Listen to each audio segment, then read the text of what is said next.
prosseguindo no estudo de história de Israel, bom, a última parte aí do material didático, que eu parei falando dessas guerras dos judeus, eu coloquei que os revoltosos matavam a todos que suspeitavam querer se entregar aos romanos, como um resumo desse ponto, né?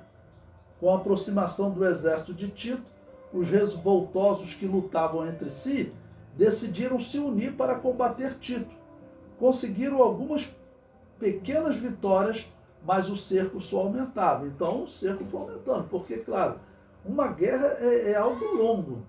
Eu já vi, por exemplo, documentários sobre a Segunda Guerra Mundial. Você conseguir mandar esses soldados e mandar alimentos junto com eles, é um trabalho muito grande. Pessoas que vão acompanhando todo o batalhão, né? Tem que ir recursos. Essa guerra vai durar 2 anos, então tem que ir grupos ligados à saúde para estar preparando alimentos para eles, uma série de coisas. Então, em alguns grupos menores, esses revoltados conseguiam até vencer. Mas aí chega agora, né, o número 2.2 aí do material didático, os romanos conquistam Jerusalém. Tito armou as catapultas que lançavam pedras e lanças sobre Jerusalém. Bom, agora chegou o momento do cerco, tá ok? E eles, quando colocam aquelas catapultas, começam a jogar pedras. Era uma espécie de um canhão. Depois surgirão os canhões de verdade, mas esse era o canhão, né? Porque joga uma pedra de 100 quilos dentro de uma cidade, onde aquilo bater vai destruindo casas, vai acertando pessoas. E o muro também vai sendo atingido, vai batendo pedra, até que o muro em algum momento vai abrir. Ok?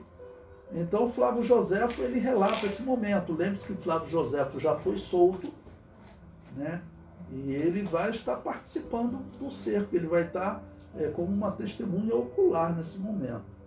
Os judeus sustentavam sem temer todos os ataques dos romanos, mas não sabiam como remediar os prejuízos que recebiam daquelas torres, porque estavam cheias de máquinas, fáceis de se transportar, de arqueiros, de fundibulários que se oprimiam continuamente sob uma chuva de dardos, de flechas e de pedras, sem que eles soubessem como se esquivar, porque não podiam armar cavaletes que igualassem a altura das torres, nem derribá-las, porque eram muito fortes, nem incendiá-las, porque estavam todas recobertas de placas de ferro. Uma pausa aqui para explicar a vocês. Se vocês verem, existem uns documentários antigos no canal History que eu recomendo a vocês, e tem uma série que eles falam de grandes cercos do passado. E uma das que eles contam é do cerco principalmente de Massada, mas que descreve as armas que os romanos usavam nesse período. Se vocês puderem ver, é bom. Pois bem, então essas eram como uma coluna, ok? Onde os soldados ficavam ali, e dali eles podiam jogar flechas para dentro de Israel, então, para dentro de Jerusalém. Então, nesse período, eles estão enfraquecendo, ok? O povo, para quê? Para eles chegarem, encostar na muralha e já começar a entrar. E esses canhões das antigas, né, essas catapultas, jogando pedras, atingindo as muralhas, ok? Então, diz que estavam cobertas de placa de ferro, porque uma das estratégias era, como elas eram de madeira, era jogar flechas incendiárias. E algumas flechas iam pegando naquelas madeiras, né? Os soldados estavam ali dentro, lá em cima, protegidos. Do lado de fora, elas começavam a pegar fogo e daqui a pouco lastrava fogo em tudo, mas tinha placas de ferro. Então, as flechas, os dardos inflamados, como o apóstolo Paulo disse, né? Aquelas flechas inflamadas batiam ali e elas caíam, ou seja, elas não encravavam na armadeira. Então, eles estavam protegidos. Joséfo prossegue. Foram então obrigados a recuar para mais longe, fora do alcance das flechas, dos dardos e das pedras. Assim, nada podia mais retardar o trabalho dos arietes, e aquelas temíveis máquinas trabalhavam sempre e o muro não pôde resistir aos golpes do maior, ao qual os judeus tinham dado o nome de Nicom, isto é, vencedor. Ou seja, o muro, acaba que ele vai ceder por causa dessas pedras que são jogadas. Era o que acontecia, né? O primeiro muro de Jerusalém foi superado com 15 dias de combate, ou seja, um tempo curto, né? Eles demoraram mais tempo para trazer o exército do que para jogar essas pedras, que ia jogando até que o muro vai ceder, né? É interessante, se vocês procurarem na internet, existem achados arqueológicos que eles encontraram pedras que eles acreditam que sejam, pelas formas como elas estão, são as pedras que elas estavam, desse muro que caíram, estão lá na mesma posição até hoje. Porque o que os romanos fizeram depois? Eles vão aterrar por cima, né? Claro, eles não cavam, eles aterram e constroem outra cidade em cima. Jerusalém tem diversas construções assim. Muitas pessoas vão hoje a Israel e andam assim pensando que estão andando no lugar que Jesus andou. A maior parte de Israel, isso não tem como acontecer. A parte que Jesus andou está a 10, 20 metros, às vezes abaixo do ponto que eles estão andando. Tá ok? Bom, então, o primeiro muro de Jerusalém foi superado com 15 dias. Tito usava catapultas e elíates para atingir a fortaleza. Joséfo diz: Tito ordenou que se dirigisse o ariete para o meio da torre, que está do lado do norte, e ao mesmo tempo mandou atirar tantas flechas que os que a defendiam abandonaram-na. Ou seja, eu coloquei aí também uma figura do que era esse ariete, tá ok? Porque ele ia batendo, normalmente nos portões, tá ok? E também iam jogando pedras nos muros, botei então duas imagens mostrando como era esse ariete, tá ok? E comento, 5 dias após a conquista do primeiro muro, Tito derrubou a torre norte e superou o segundo muro. Ou seja, Jerusalém foi tomada, eles fizeram aquilo quando tinham um exército pequeno, eles conseguiram resistir. Nós vimos até conselho vindo de Herodes Agripa, segundo dizendo para eles, olha, não tem como vencer esse exército.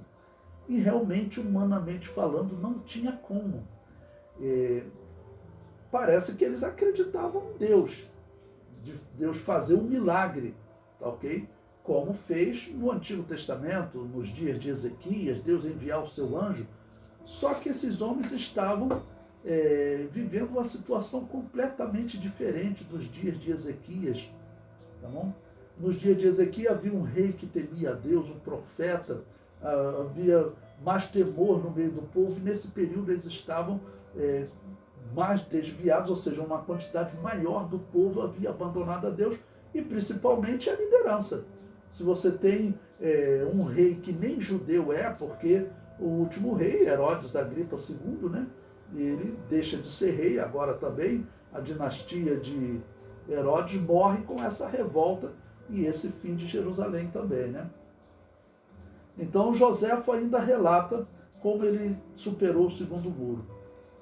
Tito, vendo pela queda da torre uma abertura feita no segundo muro, 5 dias depois de se ter apoderado do primeiro, de lá expulsou os judeus e entrou com 2.000 homens escolhidos na cidade nova, cujas ruas eram muito estreitas. Ok? Ou seja, está descrevendo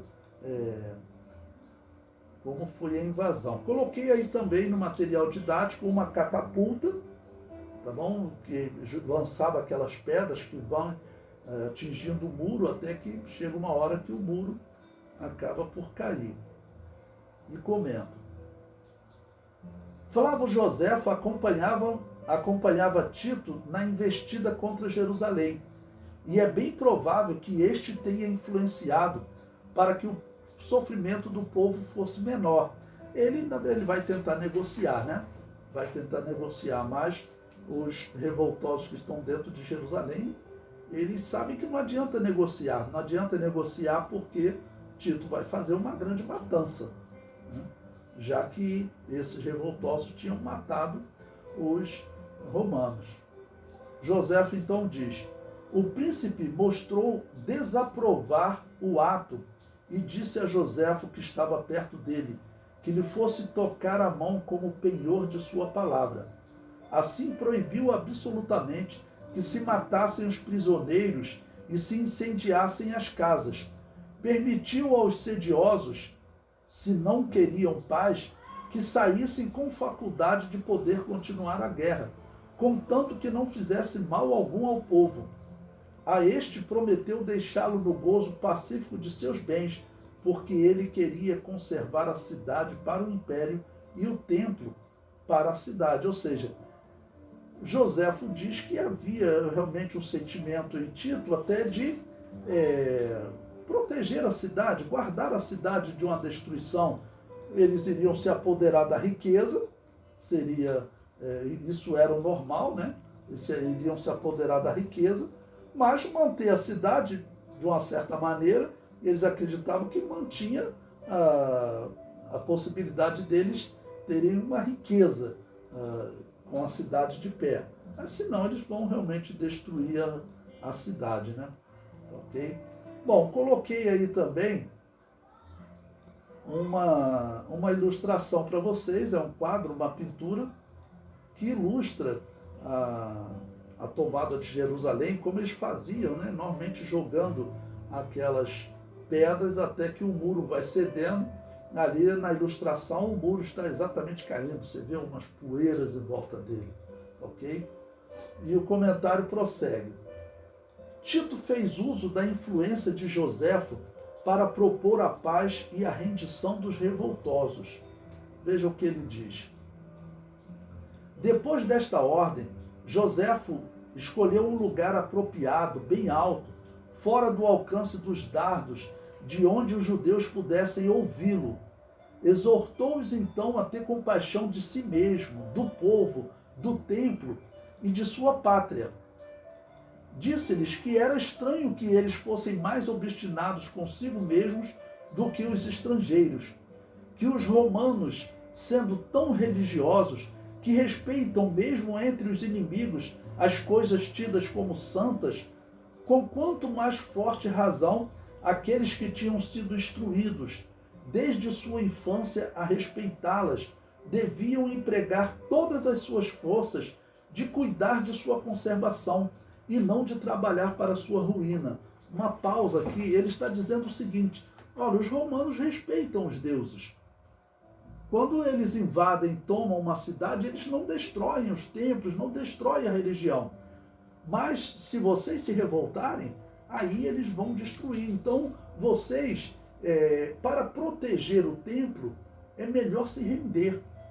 Ou seja, se aqueles judeus estivessem realmente com um sentimento religioso, eles fariam essa rendição em troca do templo.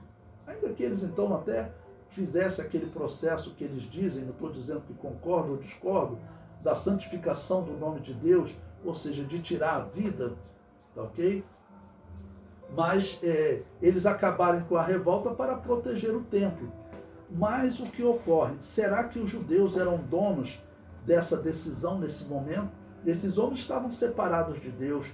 E o que acontece com o homem que ele se separa de Deus, segundo a Bíblia? Jesus Cristo disse que 7 demônios piores do que ele se juntam a esse homem e o estado desse homem será pior do que antes. Então os judeus, por terem rejeitado Jesus, por não estarem mais em comunhão com Deus, eles estão nesse estado que Jesus Cristo descreveu. E pior, né? O homem que conhece a verdade, Satanás quer realmente destruí-lo. Então Satanás realmente está usando eles para levar à destruição da cidade. Nós sabemos que Deus vai proteger a religião, mas o plano de Satanás qual é? Ele já estava matando uma série de cristãos, lá em Roma principalmente, com Nero, tá ok? E agora também ele já está matando muitos judeus e ele quer matar mais, claro, quer tirar a vida desses judeus que infelizmente estão separados de Deus, né? Ok? Então, o discurso de José foi para ver se eles voltavam atrás, porque havia nesse momento, se ele vai cumprir, eu não sei, mas havia nesse momento um compromisso de Tito de não destruir.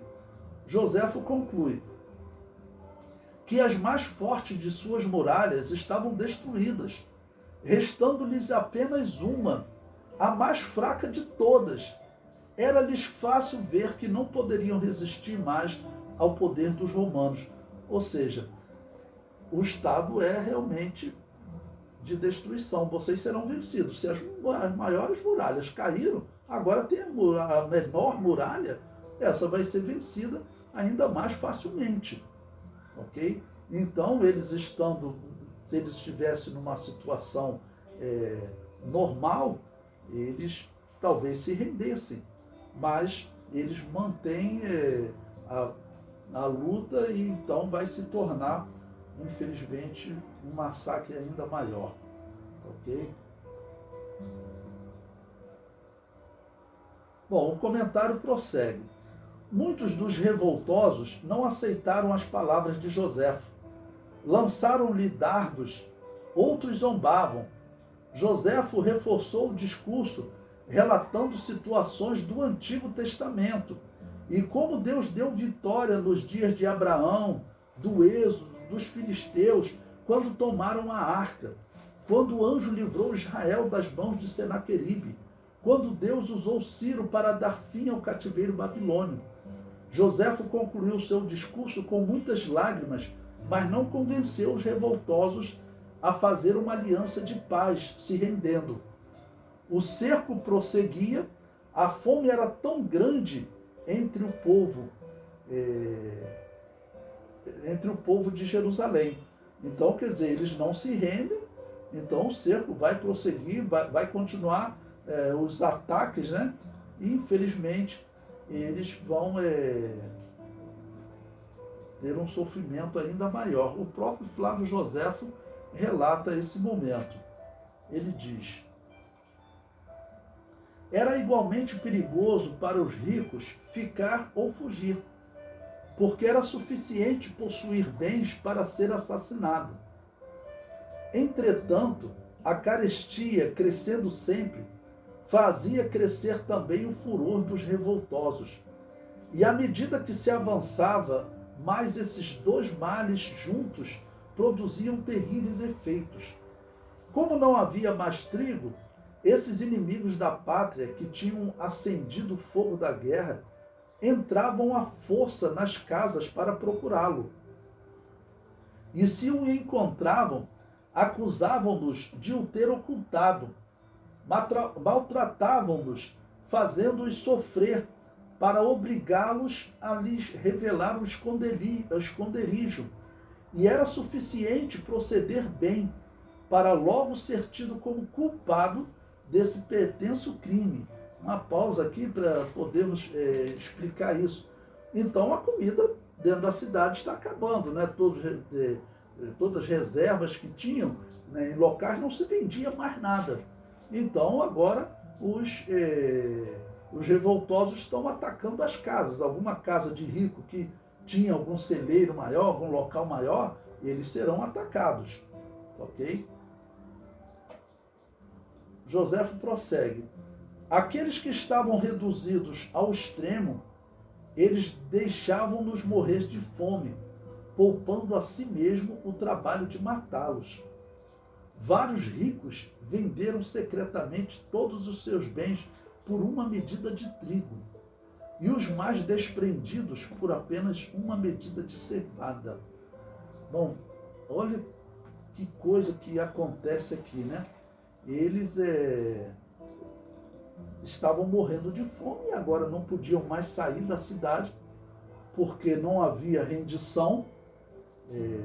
E aí o que vai acontecer é que as pessoas vão morrer de fome e vai acontecer, infelizmente, como aconteceu no Antigo Testamento. E nós vamos encontrar pessoas se alimentando da carne do próprio filho, né? Vamos dar uma pausa aqui.